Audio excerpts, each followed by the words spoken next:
Some places seem ordinary at first glance. An abandoned military road, a forgotten base deep in the forest, a repeating signal from the darkness.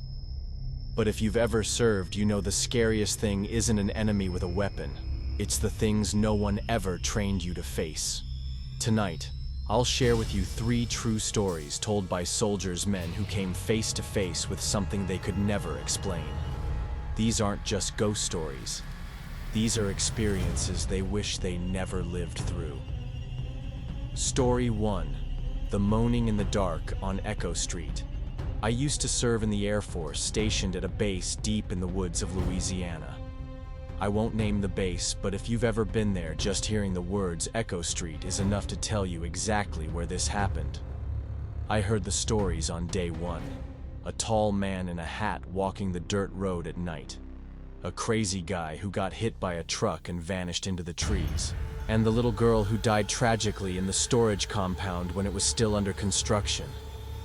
They say she was playing on top of a tall steel framework and slipped, falling to her death right in front of her father, who was working below. I didn't believe any of it. Not until the night I was posted on that road myself. 3 years after first hearing the rumors, I found myself back on Echo Street for an overnight inspection shift. That night, the usual patrol vehicle was in maintenance, so they gave us a beat-up livestock truck, the kind with an engine that rattled like a meat grinder and wheels that groaned over every bump. It was about 4 a.m., pitch black. The storage yard was mostly shut down by then, just a few buildings left to check and lock up. I was the one on flashlight duty, walking up to each structure to check the locks. Everything felt off. Quiet. Almost too quiet. As we turned onto Echo Street, I noticed the air shift. The engine seemed to go dull. The radio faded out like the space around us was closing in. No insects, no wind, just a dead stillness like a greenhouse sealed shut. And then, I heard it. A moan. Soft. Wet. A sound like someone trying to breathe through a crushed throat. It wasn't coming from outside. It was inside the cab, right between us. I turned to my buddy, assuming he was messing with me. But the look on his face was blank. Confused.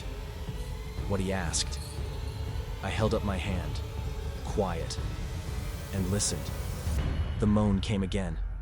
Longer this time. Wetter. Like a dying gasp, a sound that didn't belong in this world. I reached forward and shut off the radio. Nothing. We stopped the truck, and then a third time. The sound echoed all around us, inside and outside the vehicle at once. The air grew cold. The cabin felt wrong. Then my eyes caught something on the driver's side window. A handprint. Tiny. Pressed into the fogged glass. 5 little fingers like a child was standing just outside, watching. I screamed. My buddy didn't say a word, just floored the gas. The truck jolted, nearly flipped with every turn. I jumped out to open the gate while he kept his eyes locked behind me, checking over his shoulder. When we got back to the main post, we reported everything to the duty officer. I expected him to laugh, say we were tired, imagining things. But instead, he looked at us and said, "I believe you. It happened to me. Same place you two just came from. I never went back to Echo Street. And every time I remember that night, I can still hear it, that moan. That choking, breathless moan. Like the silent scream of a soul that never left." Story 2. The Living Heads.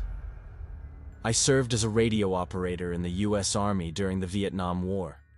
I wasn't the bravest guy out there, just a tech-trained kid carrying a heavy pack and relaying messages between units. But what I'm about to tell you wasn't in any training manual. I'd been assigned to a frontline unit, a small battle-hardened group that had just lost their previous radio man to a landmine. They weren't thrilled about the replacement, but after a few weeks, I managed to earn their trust. Then one day, a man named Douglas showed up. He wasn't like anyone I'd seen before. Middle-aged, sharp suit, cold, unreadable eyes. Even our commander seemed to shrink in his presence. Douglas said nothing to the others. He just turned to me and said, "You're coming with me." No explanation, just orders. We flew into dense jungle somewhere remote, an abandoned enemy camp that intelligence had taken over. From the moment we landed, I felt wrong. The guards there wore gas masks. They were posted silently, spread out across the perimeter like mannequins. I tried greeting one. He didn't move, didn't speak, just stared through his mask like a statue carved out of flesh. Douglas led me to a small hut and told me to wait inside. The silence in there felt suffocating. After 10 minutes, I couldn't take it anymore. I stepped outside, started walking through the rows of tents and tarps until I saw it. The central tent. The flap only half closed. Inside a long metal table, and on it 6 massive glass jars.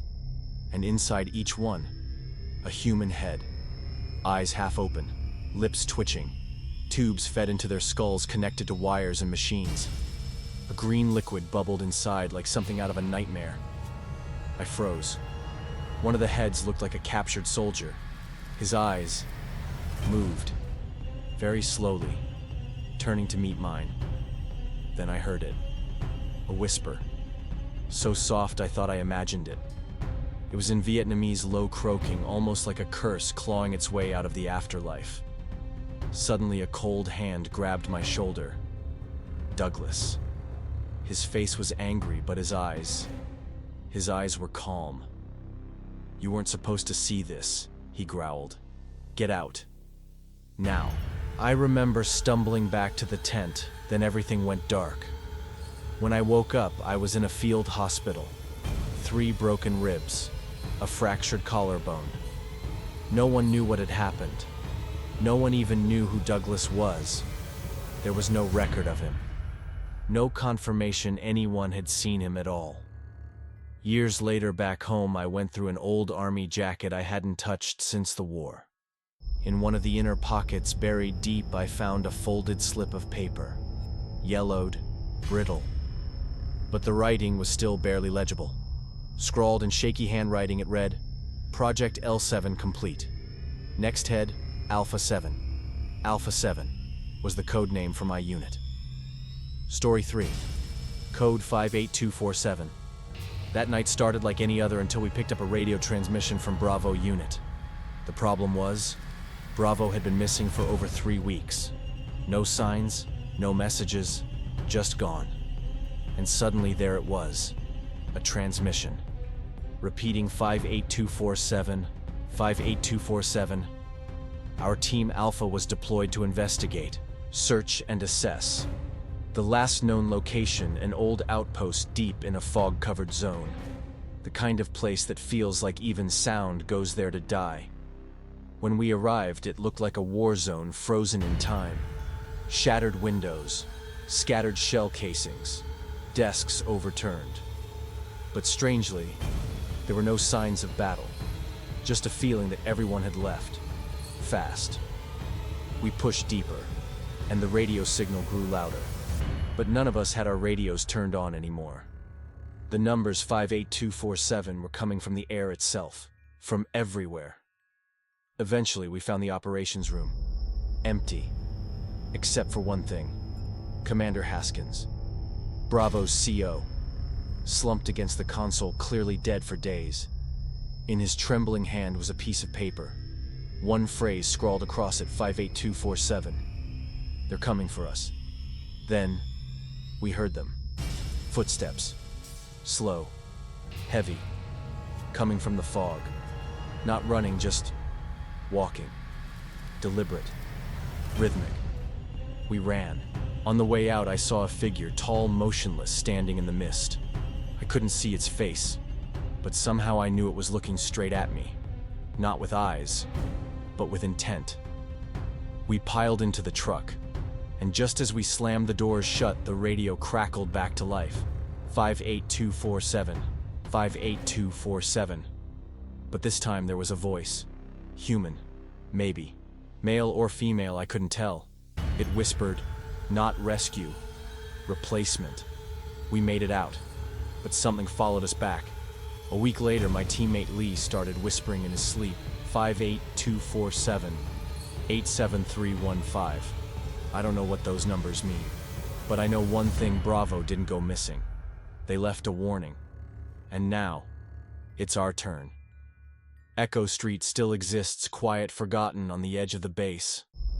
That tent deep in the forest may have been burned down, but did it really disappear?